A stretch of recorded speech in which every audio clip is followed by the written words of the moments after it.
Bonjour à tous, je suis Émilie du blog Parents Voyageurs. Avec Floriane, nous vous donnons rendez-vous 2 fois par mois pour parler voyage en famille en compagnie d'invités aux parcours inspirants. Alors ne pensez plus à rien et laissez-vous porter. Bienvenue dans ce nouvel épisode.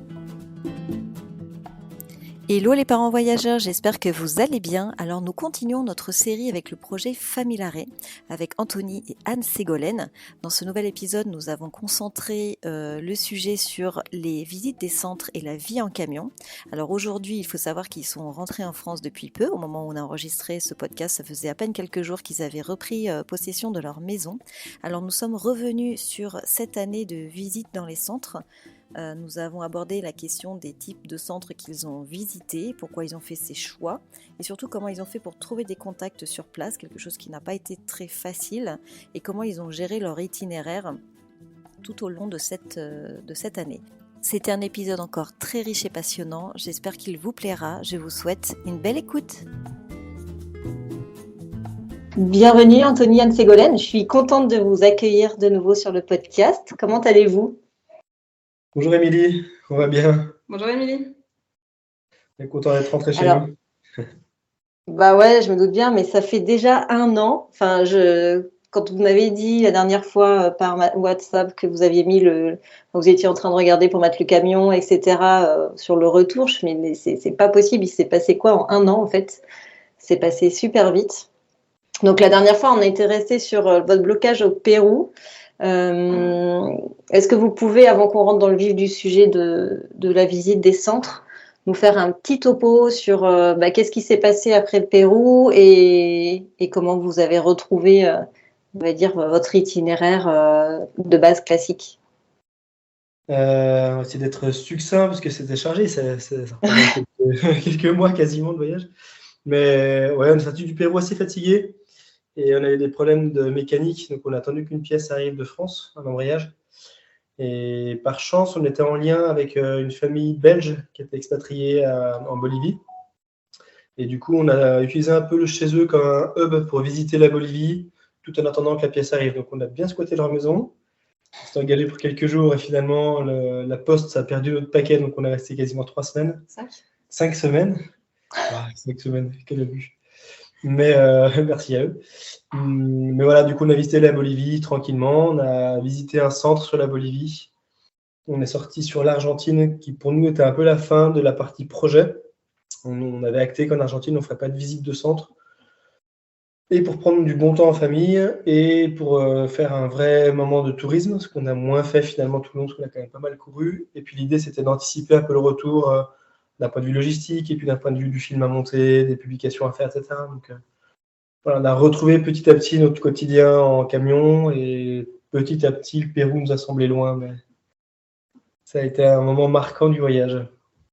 Ouais, le cerveau, il a peut-être fait aussi un blackout de cette partie qu'il ne préférait pas s'en rappeler. Oui, il y a certainement un peu de ça, ouais. C'est quelque chose qui nous aura quand même bien marqué. On a vécu la fin du voyage différemment. Il y a beaucoup de choses où, avant le passage du Paro au Pérou, où on prenait pas mal sur nous, on disait c'est la culture, c'est comme ça, c'est différent. Et en fait, il y a certaines choses qu'on tolérait beaucoup moins facilement.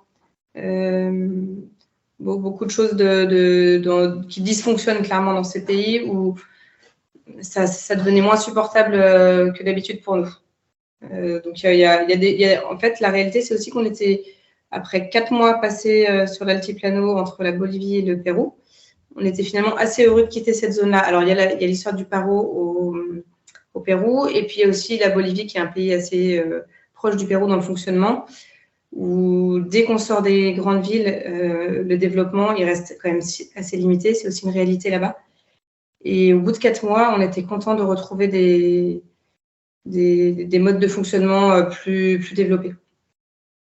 En termes de repas, en termes de culture, en termes d'approche, en termes de relations avec les habitants, etc. On était bien contents de basculer sur l'Argentine. Ouais, vous avez vraiment vu une différence entre ces deux pays culturellement, quoi. On nous avait prévenu que l'Argentine était un peu l'Europe, la partie européenne de l'Amérique du Sud, et ça se vérifie clairement d'un point de vue culturel, d'un point de vue de la mentalité. Il y a une diversité de types de voitures, ce qu'on avait perdu, une diversité alimentaire, ce qu'on avait vraiment perdu. diversité de visages, qu'on avait perdu aussi. Et c'est vrai qu'on est resté 3-4 mois sur l'altiplano. Et beaucoup de voyageurs, ils passent simplement d'un point de vue touristique, donc vont d'un point touristique à un autre. Nous, on est vraiment à cœur de voyager pour rencontrer les populations. Et sur l'altiplano, c'est très difficile de rencontrer en dehors des zones touristiques parce qu'ils ne comprennent pas vraiment ce qu'on fait là, quoi. Et il n'y a pas vraiment de curiosité, il y a pas. Il y a des populations qui se posent finalement assez peu de questions, qui vivent comme ils ont toujours vécu, mangent beaucoup de riz, beaucoup de poulet, quasiment que ça. Et quand on leur demande d'où vient le riz, on ne se pose pas la question. Le riz, il est au supermarché, on mange du riz. Enfin, et c'est vrai qu'au bout de 4 mois, c'était un peu pesant. On avait envie de revenir sur quelque chose une forme d'échange un peu plus approfondi. Ce coup de ras-le-bol d'un lieu, on ne pensait pas le vivre. C'était assez surprenant pour nous d'éprouver ça, mais c'est ce qui s'est passé. Ouais, ça fait partie aussi des aléas du voyage et là où généralement, quand on parle de voyage long cours, on enjolit, enfin tout est beau, tout est extraordinaire, mais la réalité fait que non, tout n'est pas beau et extraordinaire et qu'on vit des choses des fois qu'on n'aime pas ou qu'on n'est pas en phase avec la culture. Enfin, c'est pas non plus juste un joyeux rêve éveillé. Il y a aussi la réalité des choses, quoi. Et encore une fois, si tu fais le passage de l'Altiplano en passant par le Machu Picchu, tu fais un coup l'Amazonie, tu vas voir le désert de sel, ben voilà, tu passes d'endroit magnifique en endroit magnifique et tu croises beaucoup de guides dont c'est le métier de t'accueillir et ils le font globalement plutôt bien. Et donc c'est vrai que ça reste un passage touristique. Voilà, une enfilade de beaux souvenirs. Après, nous, on est resté 5 semaines à Cochabamba où tu rencontres un peu plus les limites. Quand tu restes plus longtemps au même endroit et que tu sors un peu de ces sentiers-là, tu découvres vraiment la vraie face du pays, quoi. Ce qu'il y a derrière la pancarte touristique. Ouais. Cool. Et donc, du coup, vous avez rencontré des voyageurs là sur votre fin de périple ou vous avez vraiment fait du tourisme, profité et pas trop de rencontres? Si, on a croisé beaucoup de monde en Argentine et c'est peut-être là où on a croisé le plus de voyageurs. Parce que habituellement, nous, on ne va pas trop dans les campings. On va plutôt faire des campements sauvages avec notre camion. Et là, on a été bloqué un bon moment à Salta pour des problèmes mécaniques. Du coup, on a passé quasiment un mois dans le camping. Et alors, contrairement à nous, la majorité des voyageurs, en tout cas les familles en camping-car ou camion aménagé, passent beaucoup de camping en camping. Donc, en fait, on a vu passer tout le monde, toutes les familles de voyageurs qui passaient par ce coin-là de l'Argentine, on les a croisés. Donc, pendant un mois, on a vu beaucoup de voyageurs, alors beaucoup de français, un petit peu allemands. On a croisé, on a passé pas mal de temps. Bah, cool. Ouais, un petit retour, un premier pas vers l'Europe. En parlant français, en ayant des enfants du même âge que les nôtres, c'était pas mal. Bon, bah, c'est cool. Alors, si on revient sur le sujet des centres, c'est vrai qu'on en avait parlé lors du 2e ou 3e épisode où vous nous aviez parlé un petit peu du premier centre que vous aviez visité, les personnes que vous avez rencontrées. Et après, c'est vrai qu'on n'en a pas trop reparlé. Est-ce que vous pouvez nous faire un petit topo de manière générale sur les centres que vous avez visités, dans quel pays? On a fait peu de kilomètres pour le coup pour des voyageurs. Sur un an, on a dû faire 12 ou 13 000 kilomètres, tu vois, alors que des fois, on en croise qui font 35 000. C'est vrai qu'on est resté beaucoup plus sédentaire parce qu'on allait visiter pas mal de centres. De lieux où on est resté assez longtemps. Ouais. Mais du coup, l'ensemble des lieux qu'on a visités, alors le premier, c'est celui dont on a déjà parlé dans les podcasts, c'était des écoles autour de Barranquilla en Colombie. On va peut-être pas revenir dessus du coup. Après, on a passé 3 semaines dans un village de pêcheurs. Alors, c'était pas un centre, c'était vraiment un village assez familial en Équateur, au bord de la mer.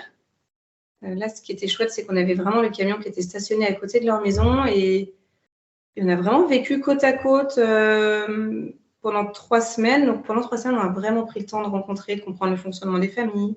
Alors, ça passait beaucoup par les enfants, évidemment, qui étaient toujours collés à nous, ou nos enfants qui étaient toujours collés à eux.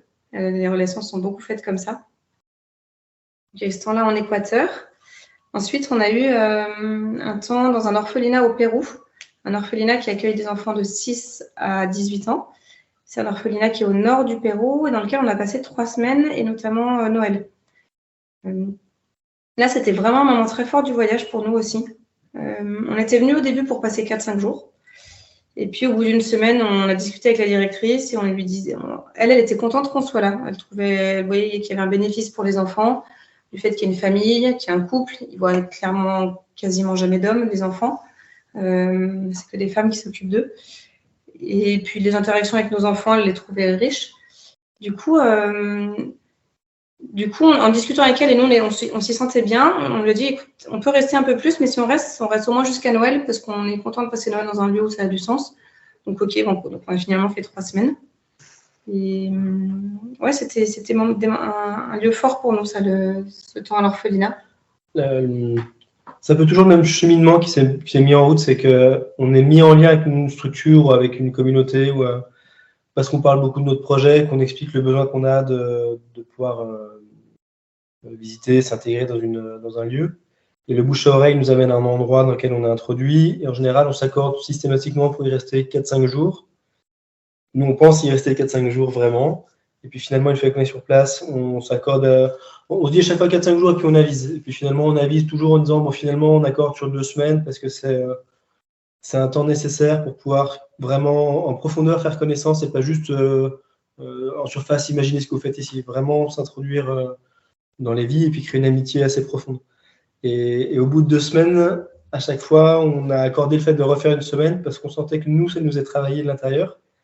C'est hyper intéressant, on sentait des petites choses évoluer chez nous.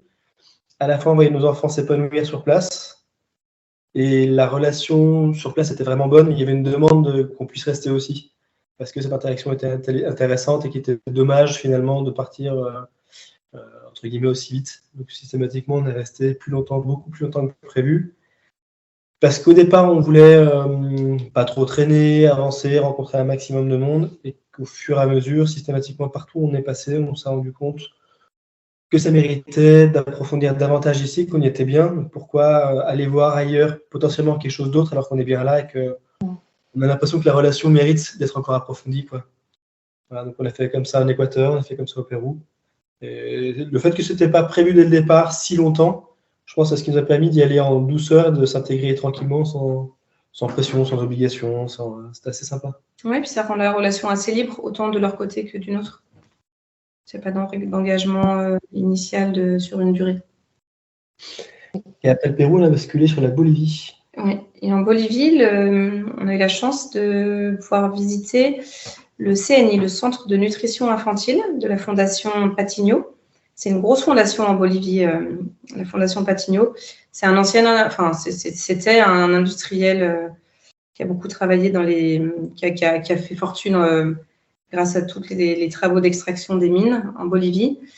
Et avec la fortune qu'il a pu faire, il y a une fondation qui s'est créée et qui finance énormément de projets sociaux dans plein de domaines différents, médicaux, éducatifs, culturels, en Bolivie. Et là, du coup, on était dans un centre qui s'intéressait vraiment aux enfants en problème avec des retards de développement dus à une malnutrition. Donc là, c'était chouette parce qu'en fait, on a pu arriver dans un lieu, c'est un truc qui serait impossible en France, dans un centre hospitalier. Donc en fait, on a garé notre camion sur le petit parking c'est comme un petit hôpital. Et on a vécu là on a fait une dizaine de jours au total. Et donc, dans ce lieu, là, on a été très bien accueillis, très gentiment par la directrice qui est psychologue, qui nous a tout fait visiter, fait faire le tour, fait découvrir les enfants. Et alors, ce centre de nutrition, il s'adresse à plusieurs... il a 3 missions. Il fait des consultations à la journée pour des parents qui viennent faire les bilans de santé des enfants auprès des pédiatres. Ils ont aussi des enfants qui viennent à la journée avec leurs parents quand il y a un problème... De développement avéré pour se faire accompagner tous les jours. Et il y a aussi un 3e pôle qui est un internat où les enfants sont là 24/24 avec ou pas les parents selon le contexte familial. Et donc, c'est plutôt de ces enfants-là dont on s'est rapproché étant donné qu'on était sur place tout le temps. Et là, c'était un truc de fou parce que le matin, nous, on se réveillait. Pour remettre dans le contexte, on est à El Alto, collé à La Paz. Il fait super froid. On est à 4000 d'altitude, plus ou moins. Donc les nuits elles sont fraîches. Le matin on sort du camion, il faut se motiver, il faut sortir le gaz pour faire notre petit déj. On est épuisé. On est fatigué parce que l'altitude est fatigante. Et les enfants en général ils se lèvent le matin, on n'a pas du tout encore tout préparé. Ils sont en pyjama, ils demandent d'abord dire bonjour aux enfants de l'internat. Donc, c'est des petits loups de 0 à 2 ans. C'est des tout petits, c'est vraiment des bébés. Ils vont dire bonjour aux enfants. Ils passent une demi-heure avec eux, ils font leur petit câlin, ils les câlinent, et puis ils redescendent, ils nous disent les nouvelles du jour. Ah ben, un tel, cette fille n'a pas dormi, une telle, elle est revenue parce qu'elle était malade, et machin, et machin. Ils nous racontent tout. On prend le petit-déj, puis après, nous, on monte et on y retourne. Et on s'occupe aussi de la partie film, du coup, et Anthony fait les prises de vue, etc. Et du coup, c'était assez intéressant. C'est quelque chose qui ne pourrait pas se faire en France, ça. On était en liberté totale dans l'hôpital. En fait, le premier jour, Jeannette, donc la directrice, a réuni tous les pôles de l'hôpital pour que nous on puisse se présenter, expliquer notre projet, que eux puissent se présenter, qu'on comprenne leur fonctionnement et qu'on puisse convenir ensemble de la manière de préparer le film. Et à partir de là, on était libre totalement d'aller où on voulait, comme on voulait, de rentrer dans les consultations. Des fois, ils nous appelaient pour aller filmer. Ils ont plus ou moins fait les consultations pour nous, pour qu'on puisse prendre nos images. Ils ont vraiment favorisé les choses. Ils étaient très, très heureux qu'on soit là. Ils nous remercient 1000 fois de prendre le temps de découvrir ce qu'ils font. Là où chez nous, on aurait l'impression que si on faisait la même demande, on dérangerait, quoi. Alors que là, n'importe quel médecin, infirmière était hyper enjoué finalement de nous voir arriver, quoi. C'était très sympa, ouais. Et même Gaspard, du haut de ses 2 ans, il se baladait, il allait jouer avec les autres enfants. Alors pour lui, c'était le paradis parce qu'il y avait profusion de jeux dans tous les sens. Là où dans notre camion, il a 3 petites voitures et puis c'est fini. Donc c'était la fête. Chacun de nos enfants s'est un peu pris d'amitié pour un enfant en particulier. Il lui donnait le biberon, il prenait ses nouvelles, il allait prendre soin de lui. C'était rigolo, ouais, c'était assez étonnant. Et quand on est reparti de ce centre-là et qu'on a fait après le tour de la Bolivie, on a attendu nos pièces. Et juste avant de ressortir de la Bolivie, on a revisité un centre qui est rattaché à la Fondation Patigno, qui est un centre périscolaire qui est au niveau de Potosi. Donc c'est pareil, c'est un lieu très pauvre, c'est une montagne qui est entièrement forée dans tous les sens de mines. C'est une montagne où il n'y a pas un brin d'herbe, c'est que du caillou. Et les enfants vivent là au milieu des cailloux dans des toutes petites bâtisses. C'est très très très sommaire. Et donc par groupe, ils viennent au centre périscolaire pour avoir un accompagnement scolaire avec quelques jeux, quelques animations. Donc on a passé une grande après-midi là-bas. C'était assez touchant pour le coup. Donc là, pareil, on retrouve des enfants dans une immense précarité. Nourris au coca. Précarité sociale assez incroyable. Avec la peau brûlée par le vent et par le soleil. Voilà, donc on passe comme ça de lieu en lieu avec des problématiques très différentes, mais toujours un accueil très chaleureux de la part de la direction et des équipes. Et à chaque fois, comment vous faisiez pour avoir le contact d'un nouveau centre ? Et ben ça, c'est pas évident. J'ai beaucoup de voyageurs qui m'ont contacté aussi pour me demander, on aimerait comme vous visiter, etc. Donc, quand j'ai pu, j'ai retransmis les contacts, mais c'est pas évident parce que les structures se protègent un petit peu aussi du voyeurisme, du tourisme. Voilà, pour pendant mon voyage, je coche la case sociale. Donc, il faut que je passe dans un centre. Alors, la réalité, c'est qu'il y a des lieux où c'est chouette, qu'il y a du passage, et puis il y a d'autres lieux où finalement c'est moins bénéfique parce que les enfants se détachent trop finalement.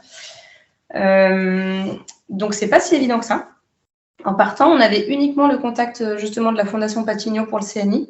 Tous les autres centres, ça s'est fait en cours de voyage. Et en fait, ça s'est fait en expliquant notre projet de prendre du temps pour aller à la rencontre, notre projet de film pour transmettre ces belles pratiques et ces beaux lieux derrière à travers le film en France. Et par le bouche à oreille, en parlant de tout ça, on a pu avoir ces contacts dans les différents lieux. Typiquement, l'orphelinat au Pérou, l'orphelinat au Pérou, c'est parce que via nos réseaux sociaux, on a des amis à nous qui nous ont mis en lien avec des amis à eux qui habitent à côté, qui sont en lien avec cet orphelinat. Donc, tout mis bout à bout, ça a pu se faire. C'était à peu près pareil en Colombie. C'est souvent comme ça appelle quelqu'un qui est dans le pays, qui doit bien connaître quelque chose. Et de fil en aiguille, en expliquant les choses, on s'est fait introduire à un endroit ou à un autre. Ouais, c'est clairement le bouche à oreille qui a fonctionné. Et finalement, en parlant là, j'en prends conscience. Je pense qu'il y a pas mal d'endroits où on était bienvenus puisqu'on était observateurs. C'est-à-dire qu'on n'est pas venu en disant on aimerait être volontaire, participer ou autre. On vient juste pour comprendre ce que vous faites, le valoriser et pouvoir en monter un film qui vous serait utile à vous ou utile à une fois. Même pas la question d'utilité, mais l'idée c'est d'en faire un film pour pouvoir le témoigner en France.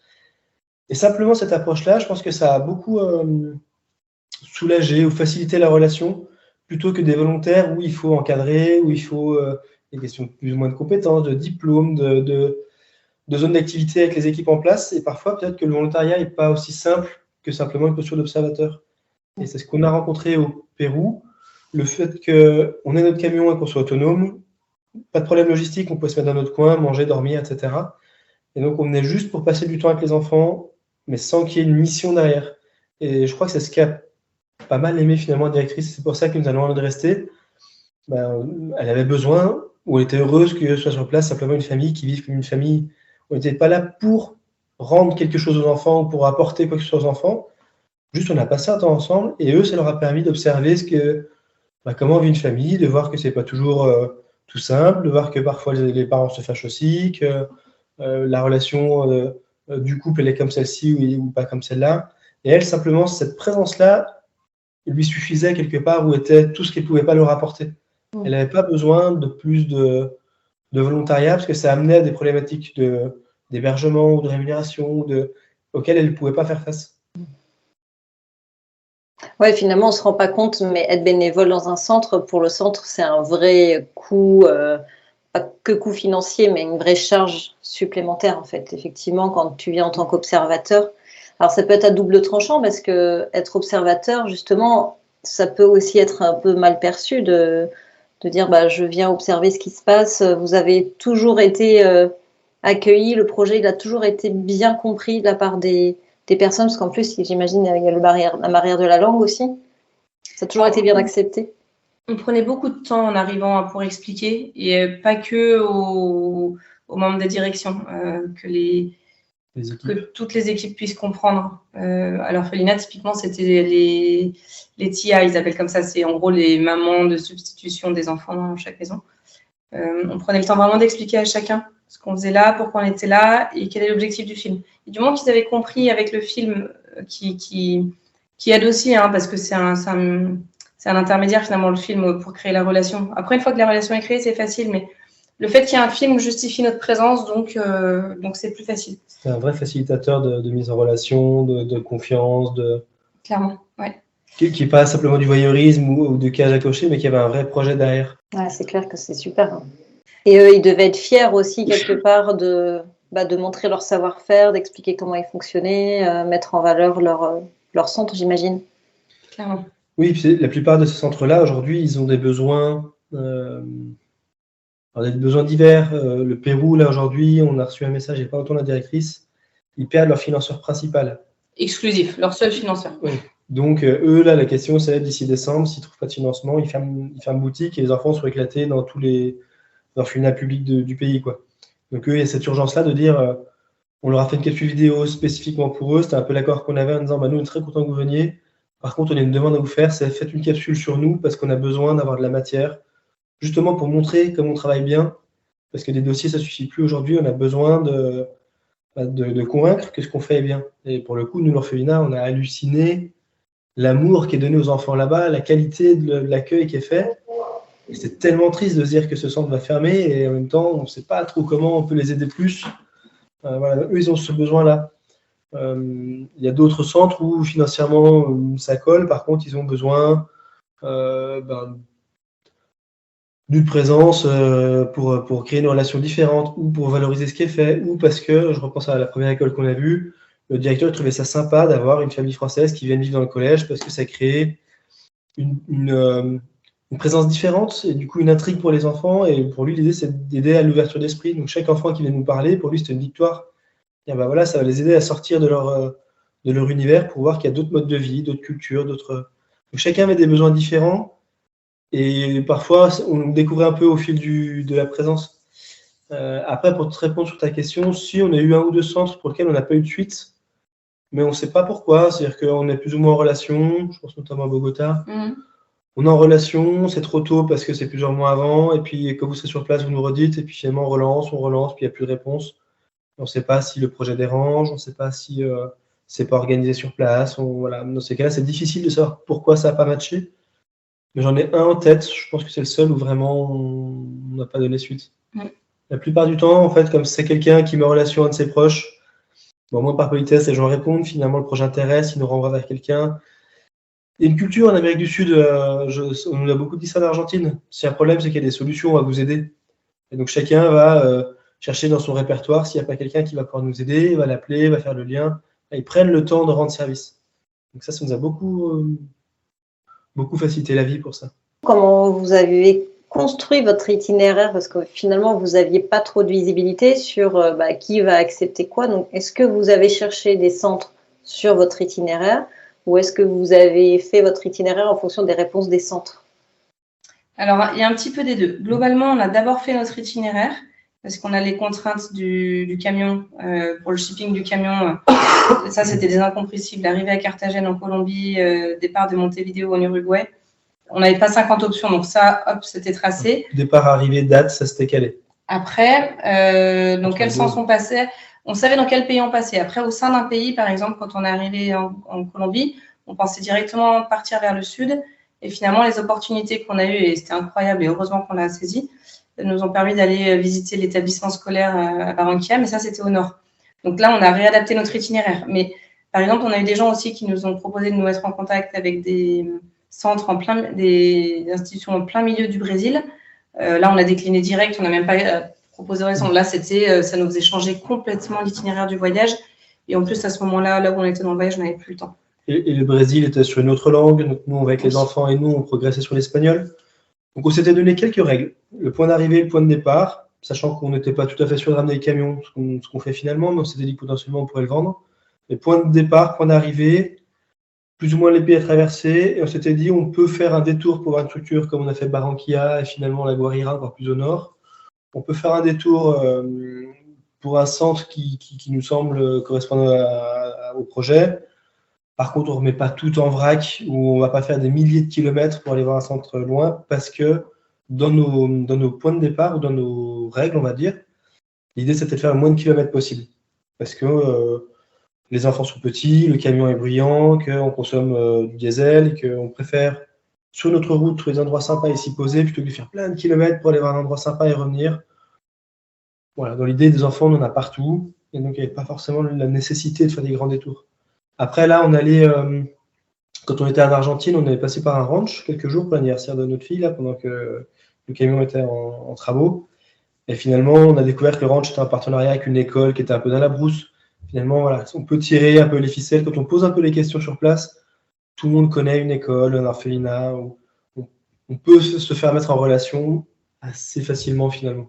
Et est-ce que vous étiez mis un nombre de centres obligatoires, enfin, un nombre de centres minimum à visiter ou des thématiques à respecter, par exemple, voilà, voir les tout petits, voir les plus grands, voir aussi peut-être des personnes âgées, ou est-ce que voilà, vous vous êtes laissé porter par les rencontres et finalement, peu importe, on va dire, le thème du centre, vous vous étiez mis des objectifs par rapport à ça? Il y a un petit peu des deux. On ne s'est pas mis de contraintes énormes au départ. Par contre, en revanche, par rapport à la cohérence pour le film, quand on a eu la possibilité d'orienter un petit peu les choix de structure, on l'a fait. Donc, Colombie, on n'a rien choisi. Les écoles et toutes les œuvres sociales qu'il y avait autour de l'école, ça nous est arrivé dessus. On a un petit peu réorienté. C'est-à-dire qu'au début, ils nous faisaient visiter des maisons ils retapaient des maisons pour des familles en difficulté. Et en fait, on voyait que des adultes et c'était compliqué pour nos enfants de trouver leur place dedans.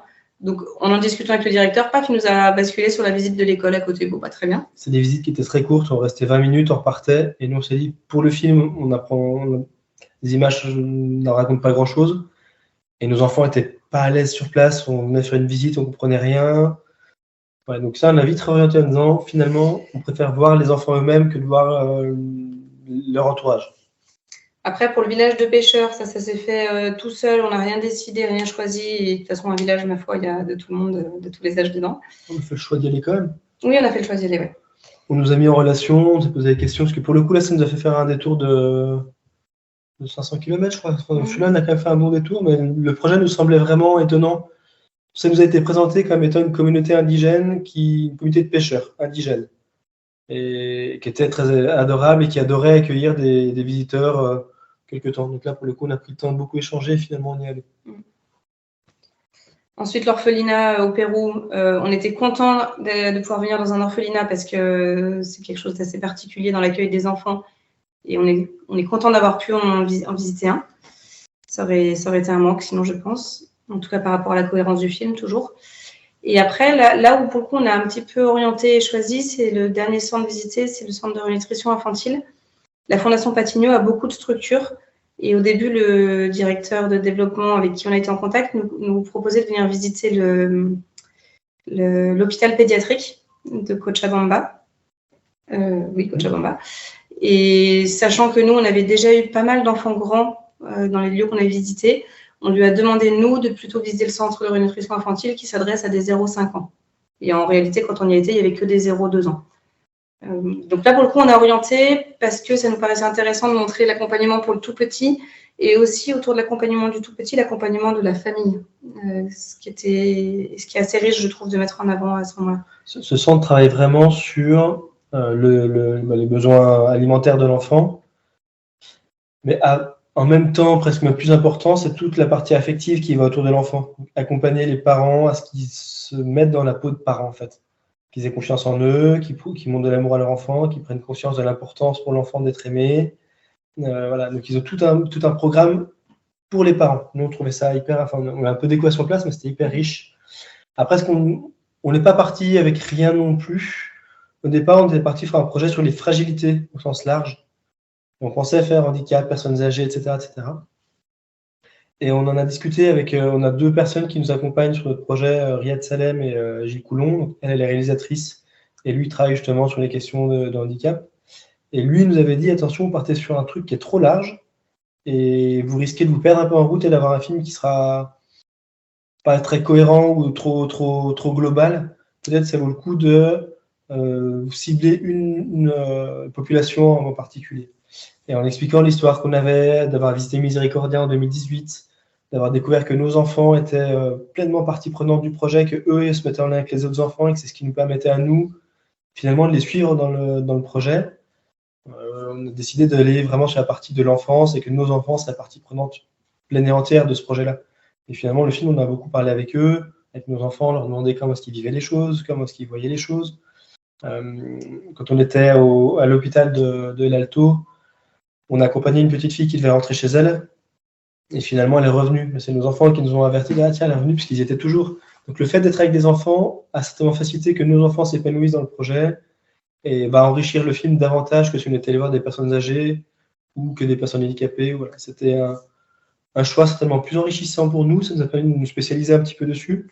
Parce que, pareil, on n'est pas réalisateur au départ. Donc prendre des images que d'enfants, on apprend. Si tu prends un coup des enfants, un coup des personnes âgées, un coup, ça change un peu la donne. Donc ça oblige à se concentrer davantage ou à être un peu moins disponible.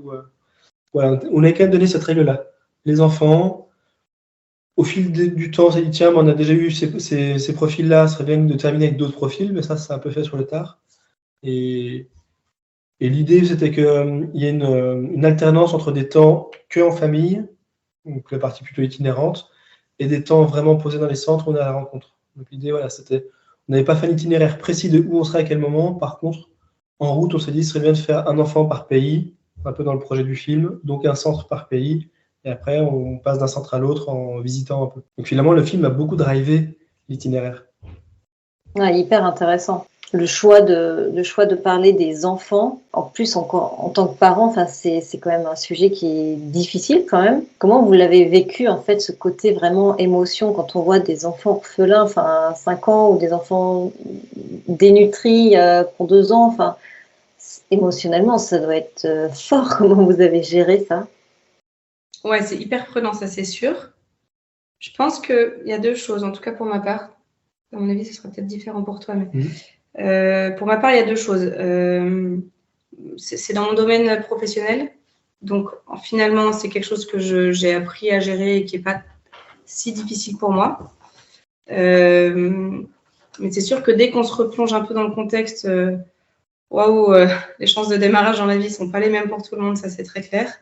C'est sûr qu'on est pris affectivement, et puis ma foi, quand il y a des grosses émotions et que parfois c'est dur, et ça n'empêche pas de verser une larme avec la personne en face, et c'est pas grave en fait, on peut partager la souffrance.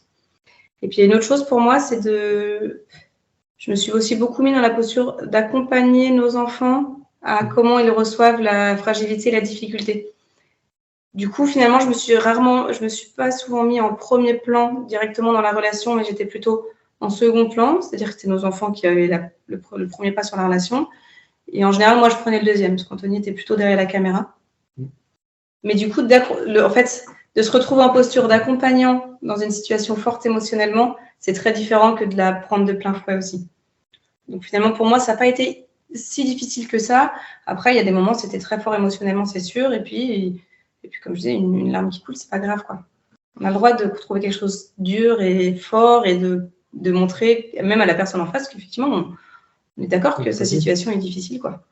C'est particulier parce que de rester 3 semaines sur un lieu pour certains d'entre eux, parce qu'on est resté 2 semaines à Banquia, 3 semaines chez les pêcheurs à Canaveral et puis 3 semaines à Fouina, 10 jours à l'hôpital.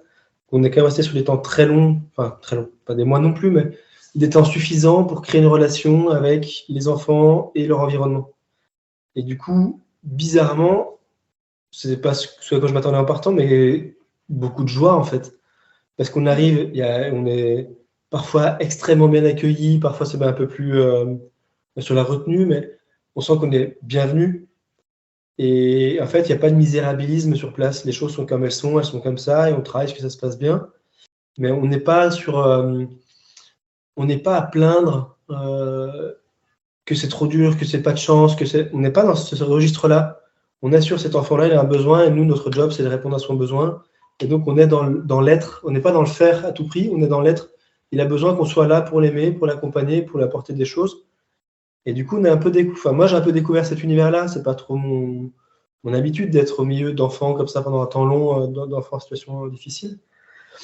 Et finalement, on découvre que ces enfants-là, ils se plaignent pas, en fait. Ils sont trop heureux, ils sont hyper heureux de ce qu'ils vivent. Et il y en a certains qu'on a interviewés. La plupart d'entre eux, ils ont parfois conscience qu'ils ont moins de chance que d'autres d'être là. Mais j'ai pas souvenir d'un enfant qui dit c'est pas juste, quoi. Ma situation, elle est injuste. Ils ont toujours dit, bah voilà, moi, ma situation, elle est comme ci, elle est comme ça. Je rêve demain de faire des études, d'avoir tel métier. Et plein de joie, et plein de rire, et plein de sourires, et plein de jeux. Et finalement, sur place, tellement de joie. Par contre, au moment de partir, c'est beaucoup plus difficile parce qu'on se rend compte que nous, le chemin continue, qu'on va avoir d'autres enfants et qu'on va avoir nos projets, qu'eux, ils vont rester à cet endroit-là et qu'ils vont continuer ce même mode de vie. Il n'y aura pas de changement radical de situation pour eux et parfois même, si le changement il arrive, il n'est pas forcément positif. Mais ça, c'est notre regard d'adulte de passage. Donc ouais, la difficulté, c'était de quitter les lieux et en particulier pour nos enfants, quoi.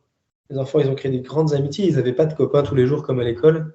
Ils ne voyaient pas des enfants tous les jours comme à l'école. Donc, dès qu'on était 2 semaines quelque part, 3 semaines quelque part, ça devient tout d'un coup leurs grands amis. Et très vite, ils faisaient plein de jeux. Et très vite, même si la langue était un peu parfois compliquée, c'est pas grave, quoi. Ils faisaient des grands jeux ensemble. C'était la folie. Donc, quand ils partaient, ils quittaient leurs nouveaux, meilleurs amis, quoi, à chaque fois. Ce qui n'était pas simple. Oui, justement, j'allais rebondir sur ça. J'avais vraiment l'envie de savoir comment les enfants, bon, on en a déjà parlé sur des anciens épisodes, mais comment les enfants ont-ils géré tout ça, géré ces émotions. Voilà, déjà, comment tu les as accompagnés, mais comment ils ont réagi. Donc, tu nous avais parlé en fait, qu'ils s'attachent très vite parce qu'en fait, il n'y a pas vraiment le temps de prendre le temps de se connaître, en fait. Donc, la relation, elle rentre dans le dur tout de suite.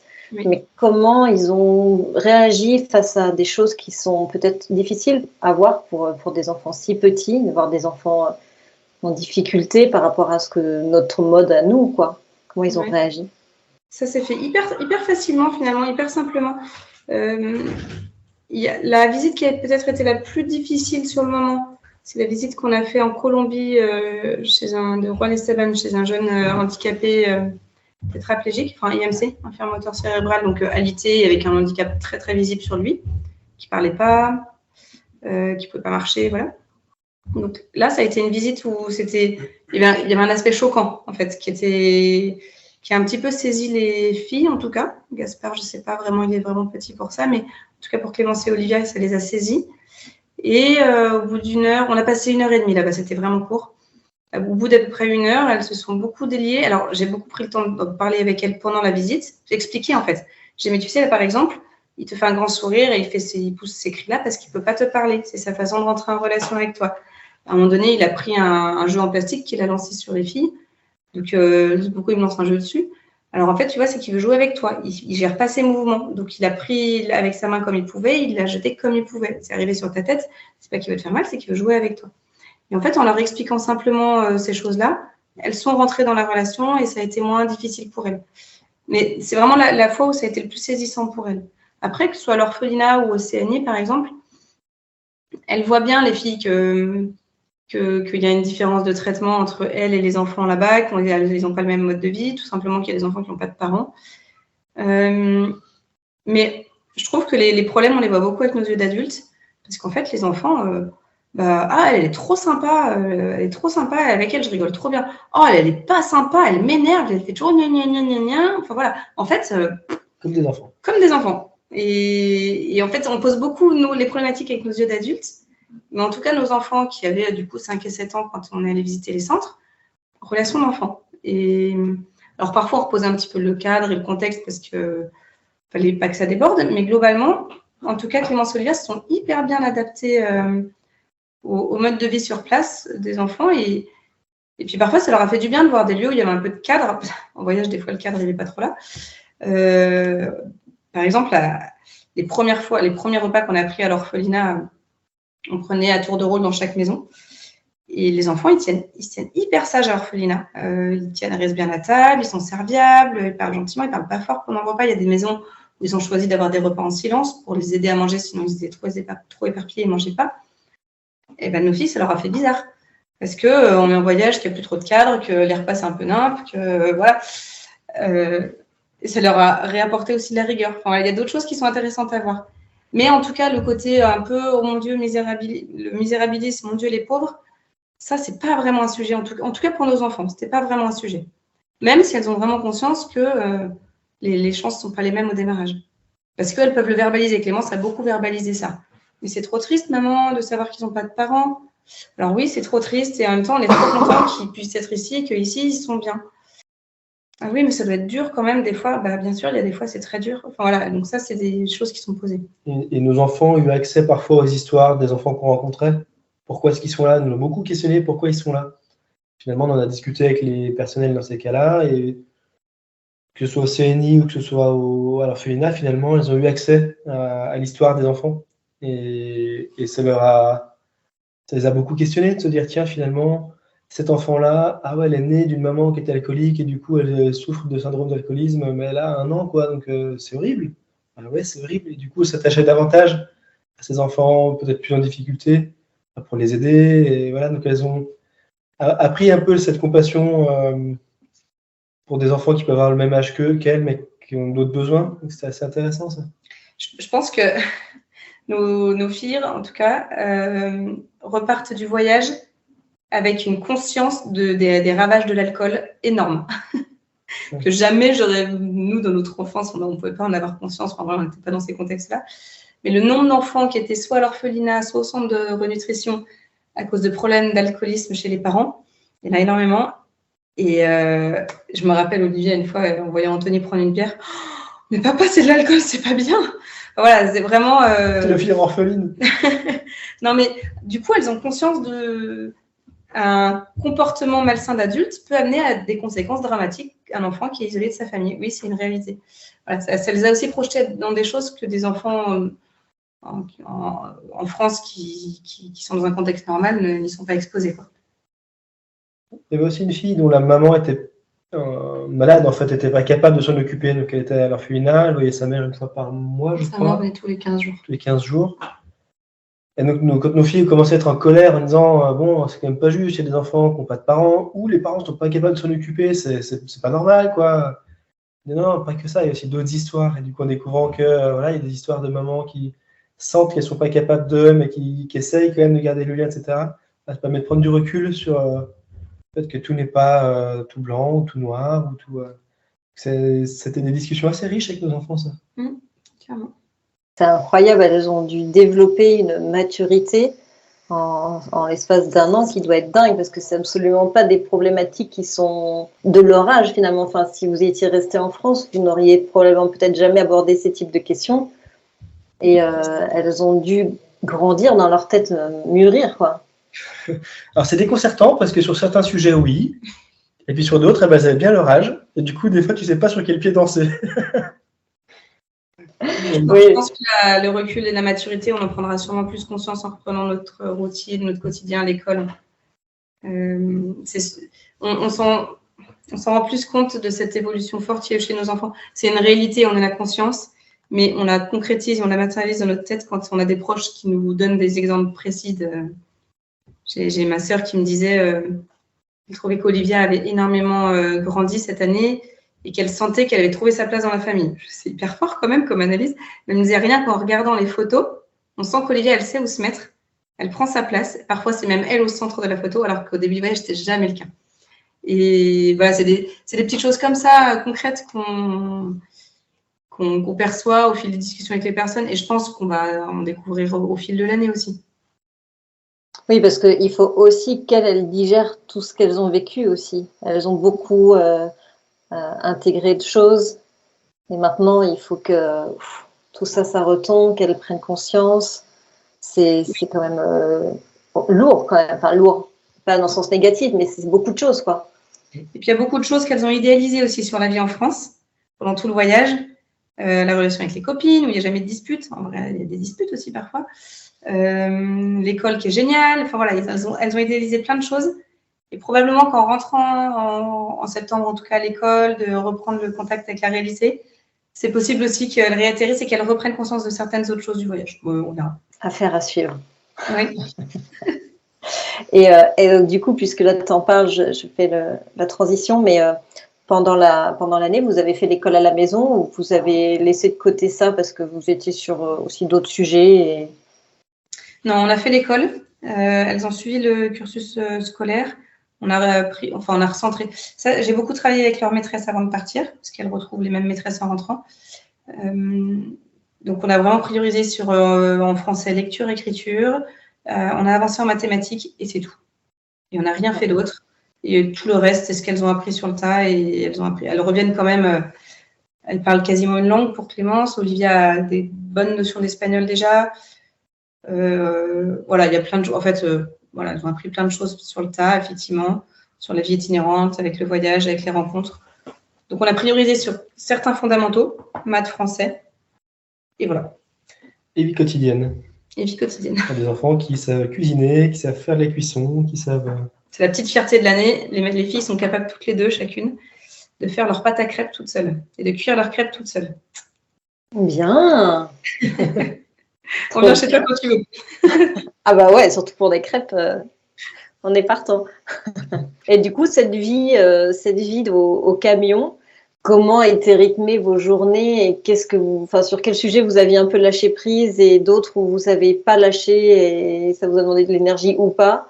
Comment ça s'est compilé tout ça, cette routine, en fait, ce quotidien?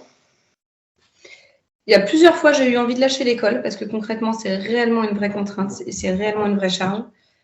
Mais du coup, c'est pas le choix qu'on a fait parce que les filles, elles ont vraiment besoin de développer lecture, écriture, enfin voilà, ça aurait pas été un bon choix, je pense. Il y a un truc sur lequel on a complètement lâché, c'est les doudous dans la voiture quand on roule. Donc si, on n'a pas complètement lâché parce que le matin, c'était interdit et l'après-midi, elles y avaient le droit. Mais c'est des trucs qu'on avait arrêté. Enfin, avant de partir en voyage, c'était toujours doudou dans le lit et c'est pas négociable. Je ne vais pas avoir des grandes filles qui se promènent dans la maison avec un doudou toute la journée à la main. Et là, pendant la route, on a lâché l'affaire. Sur quoi Au final, on a réadapté un cadre. Ouais. L'idée, c'était en cours de route, le premier mois et demi a été assez compliqué. C'était assez tendu, les filles entre elles, les règles, etc. On était tous épuisés. On était très fatigués, du coup, c'était assez sous tension et pas de plaisir, quoi. Au bout d'un mois et demi, on s'est dit, bon, si c'est ça l'année qu'on passe, il n'y a pas d'intérêt, on va écourter. Et finalement, on s'est fait conseiller. Enfin, on a appelé à droite à gauche et on a eu un très bon conseil qui disait, mais posez-vous en famille et chacun donne ses besoins et des besoins de chacun, vous recréez des nouvelles règles de famille un peu collégiales. Parce que là, vous apportez des règles qui ne sont pas comprises par elles, elles ont perdu tous leurs repères, donc c'est peut-être un peu trop, et peut-être que leurs besoins à elles en itinérance sont différents et que vous ne les entendez pas bien. Donc on s'est posé comme ça pendant une demi-heure, une heure, on fait le tour, chacun, c'est quoi les besoins, c'est quoi les contraintes, comment on peut faire pour que ça marche, pour qu'on puisse manger, pour qu'on puisse laver les affaires, etc. Et de ces discussions-là, des propositions des filles, on a édité un nombre de règles, de choses à faire pour que ça puisse marcher. Parce que mine de rien, une journée complète en camion, il faut faire les 3 repas, il faut faire les lessives, parfois ça sèche pas très bien, il faut aller faire les courses, il faut faire l'école, il faut trouver des centres où on va, il faut faire la route. C'est quand même des journées qui sont extrêmement chargées. C'est vrai que beaucoup disent, ah bah tiens, t'es parti en vacances. Nous on dit non, on est parti en voyage en fait, on revient défoncé, quoi. On est loin, loin, loin d'être reposé, on est épuisé. Parce qu'on avait des journées qui étaient hyper chargées, du réveil de Gaspard, donc en tout 6-7 heures en moyenne, jusqu'au coucher, 22-23 heures parfois, parce qu'une fois que tout le monde est couché, bah, comme partout, hein, tu ranges ton camion, tu refais les choses, tu prépares ta prochaine lessive, et puis nous, tu rajoutes les publications, les photos, le film, etc. Donc ça faisait des journées qui étaient quand même hyper chargées. Donc on a produit ces règles ensemble, et on les a beaucoup tenues au début, puis après on n'y revenait périodiquement dessus. C'était affiché dans le camion, on a fait des petits dessins, on reprenait tous les soirs, est-ce que l'école s'est bien passée? Oui, non. Est-ce que vous vous êtes bien parlé entre vous? Oui, non. Est-ce que vous avez fait votre service quotidien? Elles avaient un service à faire par jour. C'était soit passer le balai dans tout le camion, parce que mine de rien, on faisait 3 fois par jour parce que ça allait très vite, soit faire la vaisselle, soit aider à la lessive, soit voilà, un service par jour. Et tous les soirs, comme ça, on faisait le point. Est-ce que vous avez bien parlé? Est-ce que vous avez fait des gestes agréables? Est-ce que vous êtes coupé la parole? Donc vraiment les règles de base. Chacun dit, ah ben moi j'ai besoin qu'on m'écoute. Ben oui, mais si tu as besoin qu'on t'écoute, il faut que toi t'écoutes les autres. Donc c'est devenu une règle, on s'écoute. On a produit nos règles comme ça, et ça nous a permis assez vite de retrouver un cadre plus serein en famille. Et du coup, on a un peu trouvé nos routines. Tu vois, le matin, Gaspard se lève, il prend encore la tétée. Pendant qu'il prenait la tétée, je commence à préparer les crêpes, les filles me rejoignent. On finit de préparer les crêpes ensemble. Après, on range tout l'avant du camion. Donc ça, les filles, elles participaient. Elles rangeaient un peu leur lit, elles rangeaient les rideaux, etc. Et une fois que tout était fini, il était quasiment 10 heures, quoi. Le temps de faire à manger, de faire la vaisselle, de ranger toutes les affaires de tout le monde. Il était 10 heures, donc la journée commence réellement à ce moment-là. Et là, allez, est-ce qu'on prend la route? Est-ce qu'on fait l'école? Les choix quotidiens. Soit la route, soit l'école, soit on est dans un centre, et du coup, il y a la vie avec le centre. Voilà, donc on était toujours un peu en déséquilibre et toujours en train de rechercher le nouvel équilibre. Parce que être itinérant dans la Pampa, ou être itinérant en ville, ou être sédentaire dans un centre, c'est des contraintes très différentes. Donc il n'y a pas vraiment eu de règle complète. Après, je crois qu'il y a un truc sur lequel moi j'ai lâché plus, c'est la préparation du film. Et finalement, il fallait qu'on mange, il fallait qu'on soit propre, il fallait etc., etc. Donc au bout du bout, c'était un peu la dernière tâche qui sautait dans la journée. Et du coup, je me retrouvais avec pas mal de boulot à faire là en rentrant, mais c'est le jeu. On préfère prioriser le quotidien que la préparation du film. S'il y a un truc auquel je pense, moi j'ai vachement lâché, c'est sur l'alimentation. Avant de partir, je faisais très attention à ce qu'on mangeait à la maison, c'est très équilibré, je regarde beaucoup d'où viennent les choses, etc. Là, c'est juste pas possible en Amérique du Sud. Déjà, la diversité des aliments, dans une bonne partie de l'Amérique du Sud, c'est très compliqué. Et puis la réalité, c'est que du coup, je pouvais pas faire tout, l'école, les machins. Enfin bref, du coup, c'est Anthony qui gérait les repas, qui faisait les courses. Et donc, je peux pas, en ne faisant pas les repas, en faisant pas les courses, imposer mon niveau d'exigence. Et la réalité, c'est que même avec un niveau d'exigence qu'on recherchait un peu, il me disait, j'ai fait 3 fois le tour du magasin, je t'assure qu'il n'y avait rien de plus. Ouais. Voilà. Tu as du riz, beaucoup de riz, beaucoup de riz. Oui. Des pâtes. Un peu de lentilles. Et quelques légumes. Des fois, tu as quelques légumes qui sont plus ou moins bons. Tu as des grands supermarchés, ils appellent ça des mercados centrales là, dans certains pays. Des grands marchés où tu as un peu tous les produits frais. Donc, tu as les fruits, les légumes, les viandes, les poissons, etc. Sauf que tu as les poissons qui pendent, tu as la viande qui pend, c'est pas depuis grand. Tu as des mouches partout et en fait, ça sent pas. Parfois, c'est très bien et parfois, ça sent très mauvais. Et en fait, on a acheté des fois juste des fruits et légumes dans ce genre de marché. Et en fait, on a dû les jeter parce que ça empestait dans le camion trop. Donc ouais, l'équilibre alimentaire était assez compliqué à trouver. Donc ça, c'est clairement un truc sur lequel j'ai lâché. C'est hyper intéressant en fait parce que là, l'expérience que vous avez vécue là, pendant 1 an, elle va aussi peut-être avoir un impact sur votre quotidien maintenant aussi en tant que parent, en tant que famille. Là, peut-être que c'est trop tôt pour le voir, mais est-ce que vous pensez que voilà, ce quotidien que vous avez dû adapter, etc., ou vous avez dû un peu jongler est-ce que vous pensez que il va y avoir des impacts sur la suite, sur votre quotidien? Est-ce que vous allez lâcher sur certaines choses et moins sur d'autres? Alors, c'est sûr que oui, il y aura des impacts. Après, pour nous, là, c'est l'enjeu. Là, on a 2 mois, en gros, pour monter le film, passer un été tranquille en famille, et ensuite, à partir de fin août, Anthony reprend le boulot, et les enfants reprennent l'école en septembre. Donc, en fait, on s'est offert ces 2 mois supplémentaires après le voyage, là où généralement les voyageurs reprennent directement pour tirer le voyage le plus long possible. Nous, on a fait le choix de rentrer chez nous, déjà l'été, pour que ce soit plus facile à absorber le retour. C'est quand même plus agréable. Et de rentrer en se laissant un sas chez nous. Et l'objectif de ce sas, c'est que tout ce qu'on a pu mettre en place en famille, tout ce qui s'est mis en place dans les relations entre chaque personne de la famille, dans le couple, avec les enfants, etc., on puisse le remettre en place chez nous. Garder les bénéfices du voyage chez nous, qu'on ne reparte pas comme en 40 et avec le voyage qui n'a rien changé. Donc, on va avoir un double sas. On va avoir le sas de là cet été sans travail, sans école à l'école. On va continuer la scolarité, là, en tout cas sur le mois de juin. Et un deuxième sas qui va arriver en septembre, quand Anthony aura repris le boulot, les enfants seront retournés à l'école, etc. Le but, c'était aussi que les filles ancrent dans la maison la relation qu'elles ont créée en voyage.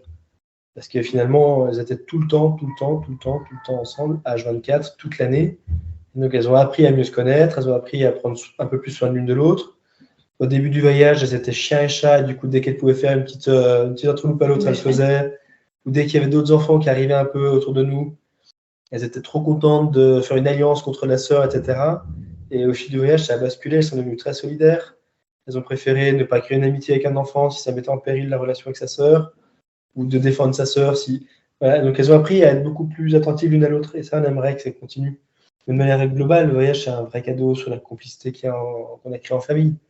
Passer 24/24 ensemble toute l'année, à 5, c'est juste un super cadeau qu'on s'est fait.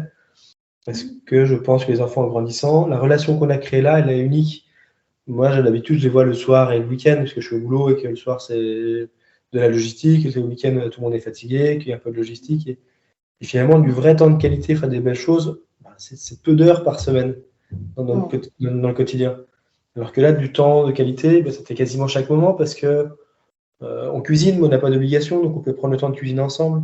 On fait la lessive, mais finalement, on a le temps de la faire ensemble, donc on va apprendre à le faire ensemble. Et alors, ça n'a pas toujours fonctionné, des fois on était fatigué, des fois ça se passait pas bien non plus, mais voilà, on s'est donné cette chance-là de pouvoir prendre du plaisir à vivre ensemble. Et pas que devoir faire les choses vite parce qu'il est tard, il faut se coucher, que demain on est fatigué. Je crois que le plus grand luxe du voyage, c'est clairement d'avoir du temps, de ne pas avoir de contraintes horaires, de ne pas courir le matin pour aller à l'école, de ne pas courir parce qu'on est attendu le week-end chez quelqu'un. On avait des contraintes, mais on n'avait que les contraintes qu'on s'imposait. Donc, si à un moment donné, non, en fait, là, on est cuit, on n'arrive pas à tenir la route, c'est dur. Ok, on reste un jour de plus ici. C'est pas grave, on ne reprend pas la route aujourd'hui. On se trouve un petit endroit où on est bien.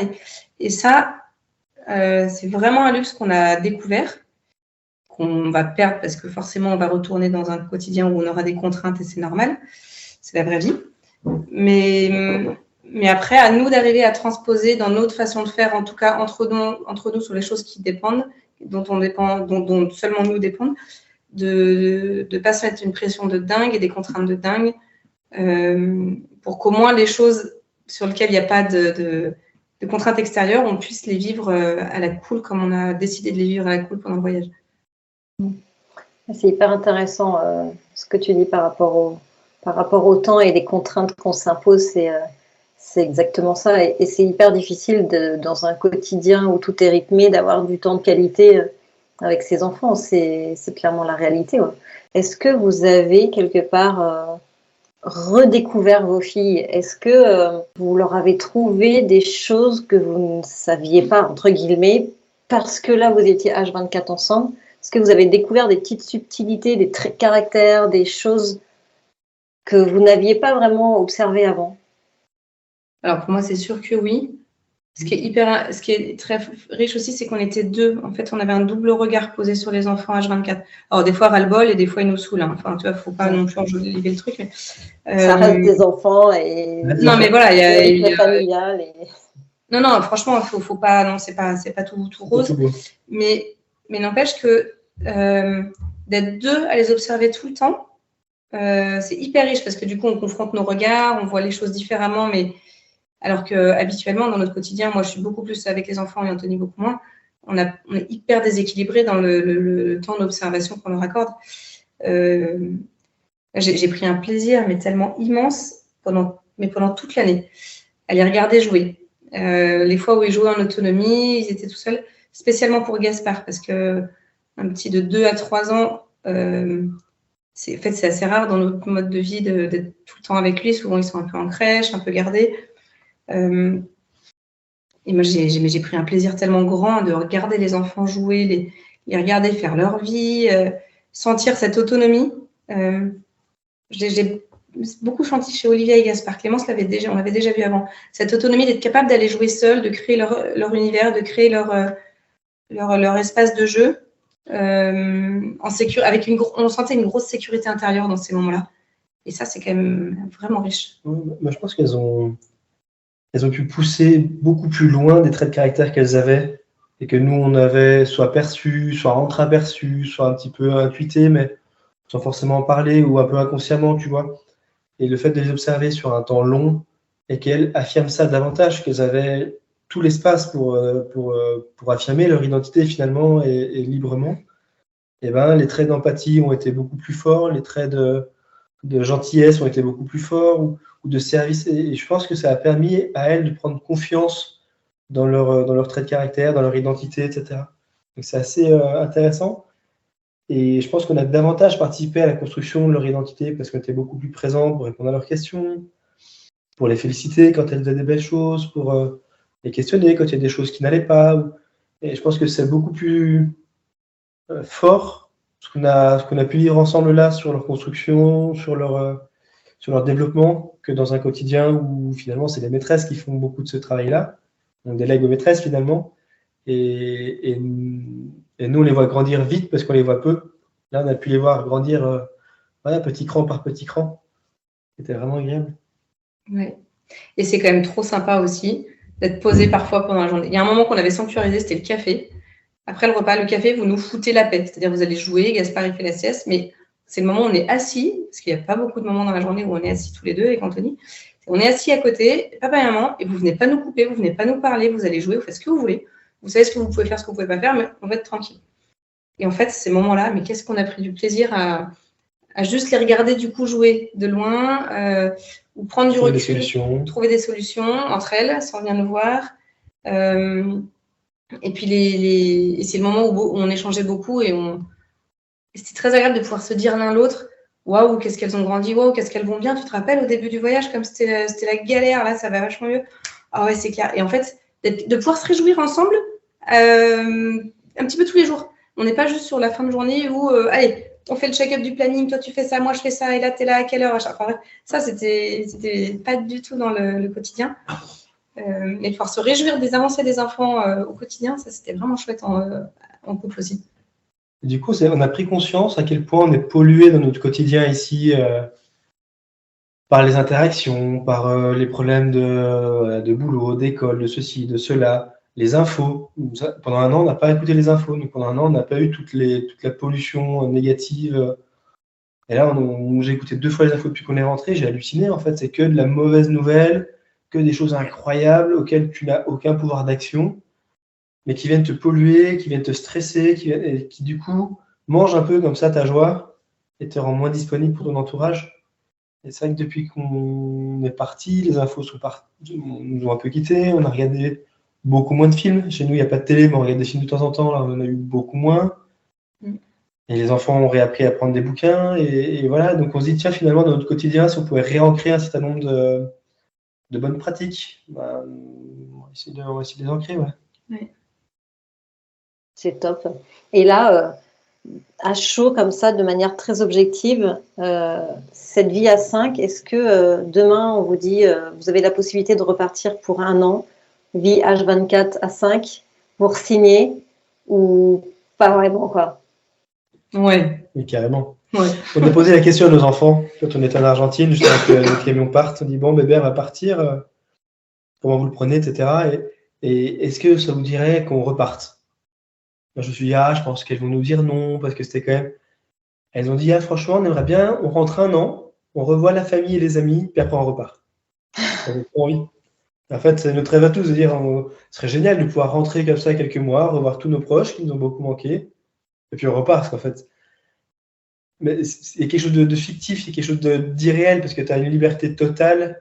Alors nous, il y a quand même le film qui nous a donné un peu de travail à faire, et les films, les publications, les photos, on s'est mis du travail quand même sur les épaules, donc on n'a pas rien fait. Mais il y a un côté un peu fictif, parce que tu dois rien à personne et tu es entièrement libre, ce qui ne marche pas dans la vraie vie, donc il y a quelque chose de faux derrière, mais quel bonheur, quoi. Il y a quand même des familles qui sont parties en long voyage et qui ont changé leur mode de vie. Oui. Ouais. Ils sont devenus nomades à leur manière. C'est Oui, vrai. ils reviennent 6 mois, ils partent 6 mois, mais ils ont changé de vie suite à ce grand voyage. Donc, c'est pour ça que rien n'est impossible. C'est juste après une organisation. Mais après, c'est vrai que pouvoir vivre H24 en famille comme ça peut être aussi très lourd.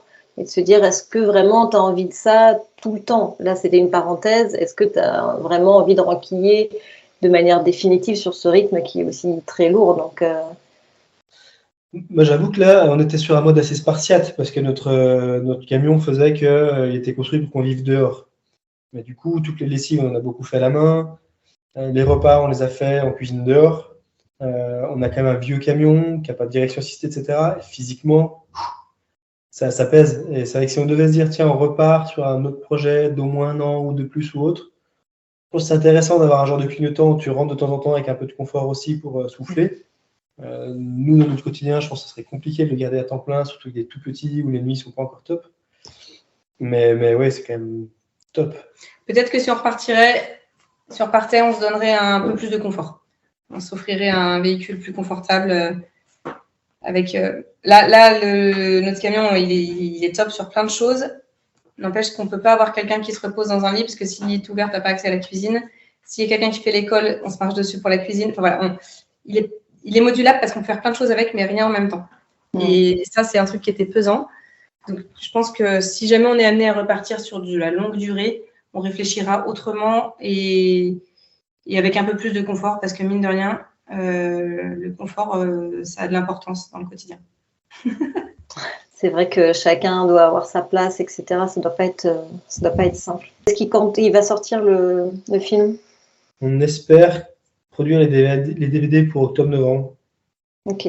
Ouais, le but, c'est on va faire 2-3 diffusions du film là autour de nous. Et l'idée, c'est qu'on ait déjà le DVD sur place, que ça fasse un peu le cadeau de Noël, tu vois.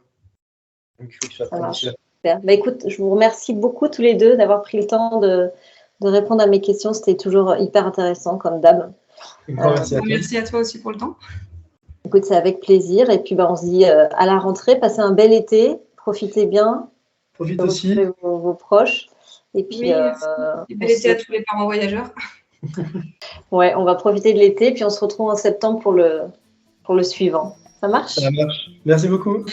J'espère que cet épisode vous a plu. Si c'est le cas, n'hésitez pas à le partager, le projet Familare, qui est vraiment un projet très très très intéressant et vraiment très authentique. Je vous invite à en parler autour de vous. Tous les articles sont condensés sur une même page sur le site pour que ça soit beaucoup plus facile pour ceux qui découvrent le projet de reprendre tout depuis le début. Donc n'hésitez pas à en parler autour de vous. Nous ferons un dernier épisode pour clôturer le sujet et le projet avec justement la publication du film, l'aboutissement de cette année de voyage. Floriane se joint à moi pour vous souhaiter un très très bel été. C'est l'heure pour nous de faire un break estival pour revenir à la rentrée en forme avec des nouveaux projets et des nouvelles interviews passionnantes de parents voyageurs. On vous souhaite de profiter pleinement de vos enfants et de vos vacances et on se retrouve en septembre. Bye!